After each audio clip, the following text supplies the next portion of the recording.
And, Russell Westbrook is going to average a triple-double, Rob, for the 4th year. I want to ask you, before we get into the meat of this topic, I talked about it a bit. I don't know if it was yesterday or the day before. It's so phenomenal to me that this guy could do something that Jason Kidd didn't do, LeBron didn't do, Magic didn't do. Grant Hill, Luka. We'll see. I mean, Luka and Jokic look like maybe they could do it in the future, but nobody's done it. And I hear a lot of people say LeBron could have done it, and maybe. I mean, you certainly think his game, but the fact is he didn't. He didn't do it, and he's been playing in the league for 18 years. So stop. Right. He didn't. It ain't no automatic LeBron could have done that. Why would if he was just playing, Chris? He could have done it. It's hard. It's hard. And that's what I want to ask you. Where do you think, to me, this is awesome. And I'm not saying Westbrook's the second best point guard ever or even necessarily top 5 or anything, but I'm going to give him props for this incredible feat. Where are you at on what he's done? I think it's incredible. I told you before, I was really impressed when we talked about it when he did it.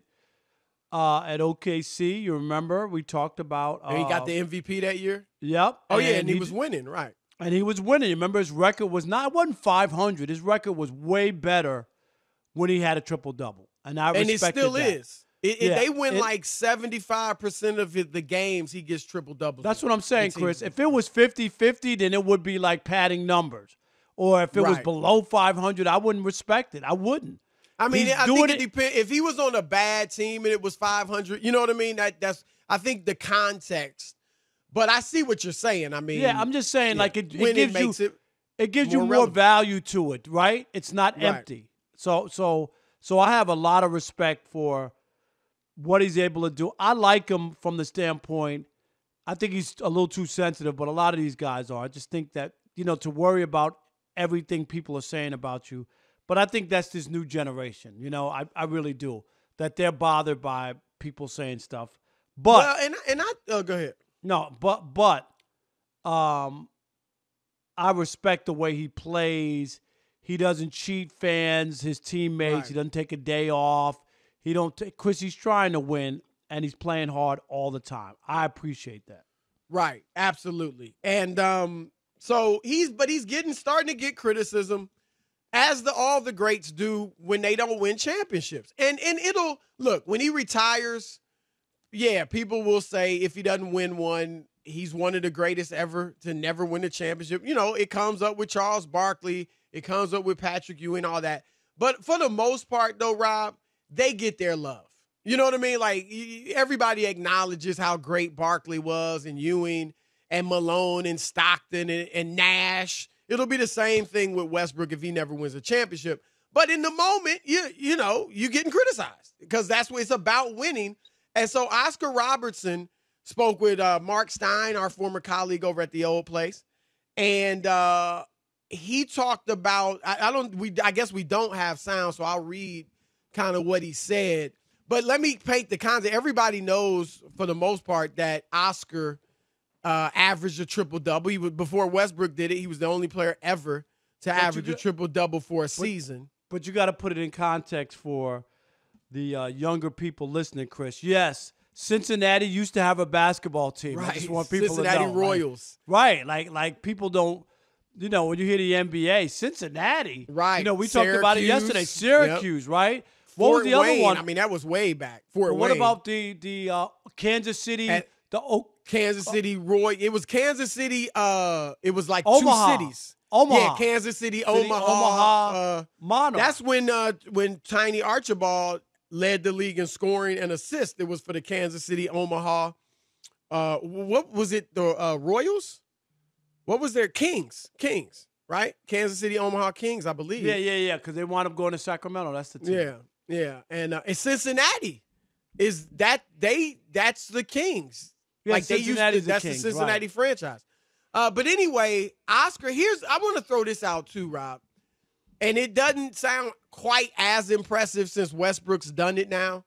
But if you take the first, now we know Oscar averaged a triple-double 1 year. But if you take his first 5 not 5 random seasons, his first 5 seasons in the NBA, and put them together as a conglomerate, it's like 384 games or something like that. He averaged a triple-double for the first 5 seasons of his career in total. Because he had he'd have a year where he averaged like 9.5 assists, and then another year he'd average 11.1 or something. You know what I mean? And same with rebounds. So there only 1 year did he do it, but if you put those 5 years together, he averaged a triple-double over those 5 years. So which is incredible. That's impressive. Which is incredible. And remember, there were no 3-pointers. Right. And I'm just saying, like, in scoring, Chris, is a little obviously easier with all the threes. Oh, yeah. Now, they played at a hectic pace. I mean, they shot more back then. So that's one reason you saw these guys getting all these rebounds. Because, Wilt averaged 27 and also, a lot of those guys have terrible shooting percentages, Chris. Right. The shooting percentage was a lot lower. Bob Cousy's under 40% his career. Right. Considered one I think he's 37%. Right. For his it's something career. like that, right? When I looked at his numbers, I was like, what? Bill Russell's 44%. Which but is crazy. We gotta show respect because we talk about it with quarter. Now we didn't see Cousy and Russell for the most part, but no, I never saw we saw these great quarterbacks who, if you look back nowadays at their numbers, you know what I mean? You'll be like, we were talking about Terry Bradshaw the other day. Terry Bradshaw has 212 touchdowns, Rob, 210 interceptions. That's unbelievable. I mean, and he won 4 Super Bowls. Right. So and the other one is different. You could go look back at some of those stat lines, and there'll be quarterbacks, Chris, in a game who were 12 for 25. Completion. Oh, yeah. Like for a game. Yeah, 12 no for doubt. 25. And worse, I'm sure, But anyway, Oscar defended Russell from against the criticism, which makes sense consider, Oscar didn't win a lot, Rob. Oscar won 1 championship when he went to Milwaukee. After 10 years in Cincinnati, he goes to Milwaukee where they have Lou Alcindor, of course, now Kareem Abdul-Jabbar. They won the championship in their first season together, and they didn't win another one, although they went to the finals one more time and lost. But now remember, they didn't have as many playoff series back then. But Oscar, Rob, I'm going to ask you to guess. In 10 years with the Cincinnati Royals, how many playoff series you think he won? Cincinnati was the team wasn't good. It was a bad situation. I'm going to say 2 times in those 10 years. Wow. Did you look that up? No. 2. You're right. Yeah. No, I know that, Chris. I know the history of it because I worked there, and I would just remember there have been a number of people, Chris, who have tried to bring the NBA back to Cincinnati. This was in the 90s, like trying to get a team back. Right. And who's the biggest guy against it? Oscar. Oscar? Really? The biggest against it because he felt he still lives there, doesn't he? Yeah, but he was mad at the people because they didn't come to the games. It was a downtrodden organization. You know what I mean? Like, he's kind of bitter over how they treated that team and while he was there, Chris. So but he's always been like anti. Nowadays. I didn't know that, though. Yeah. I met Oscar. I lived in Cincinnati when I was a kid.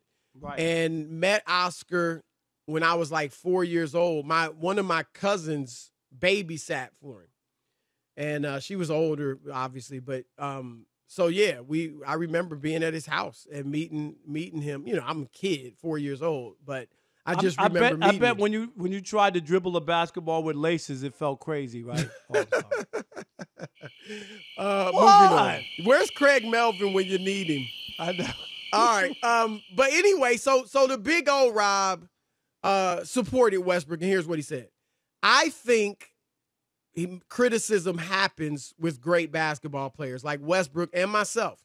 I was with Cincinnati for many years, but we never made any notable trades to get better players. If you look back through the history of basketball. Just listen to what he's saying, though, Chris. That's the little rip on Cincinnati. They never made it. Oh, yeah. Right? Yep. And he said, I always tell people this. Every team that's won a championship has made key trades. Boston got Bill Russell. Red Auerbach was astute at getting older starters from other teams to play off the bench for him. And he said, look, players don't win championships by themselves. You got to have good management. You need to get with the right group of players. Let me say this about LeBron. I was talking to LeBron once before he went to Miami. Mm-hmm. And this was maybe a year or two before he made his decision. But, it was starting to come up. Everybody's talking about it. And I was talking to him, and he was like, look, he wasn't saying he was leaving, but he was just like, you got to go to a good organization. And he was like, I've done my research, and there's only a handful of organizations that have won championships, and it was true. You think back, Rob, Detroit, the Lakers, the Celtics, Houston, Philadelphia, now Chicago because they had Jordan. But you know what I mean? Like, it is true that the organization and the way they run things does have a good amount to do with, do you win? And so LeBron knew that, and he's only gone to Cleveland was home. But you look at the other places he's gone to, Miami with Pat Riley and the Lakers. And, Lakers had new management, but you know what I'm saying? Like, they're good organizations. And so, but yeah, Rob, I just think players, we talk about it all the time. When you're comparing the greats, Rob, what do? You nitpick. And winning counts. Nah, winning always counts. If somebody tells you that winning doesn't count, then you know what I always bring up, and I know it's unfair to him, Chris, but I always bring up Marv Levy, who was the coach of the Buffalo Bills. You always beating on Marv Levy. No, but this is my point. If winning didn't matter, he went to 4 straight Super Bowls, Chris, right? His name is never mentioned as one of the greatest coaches or the greatest coach ever. They won 4 straight Super Bowls because he didn't win. Winning does matter. That's all I'm saying is winning does matter. Don't act like it doesn't matter. His name never comes up. Never. No, you're right. He didn't win.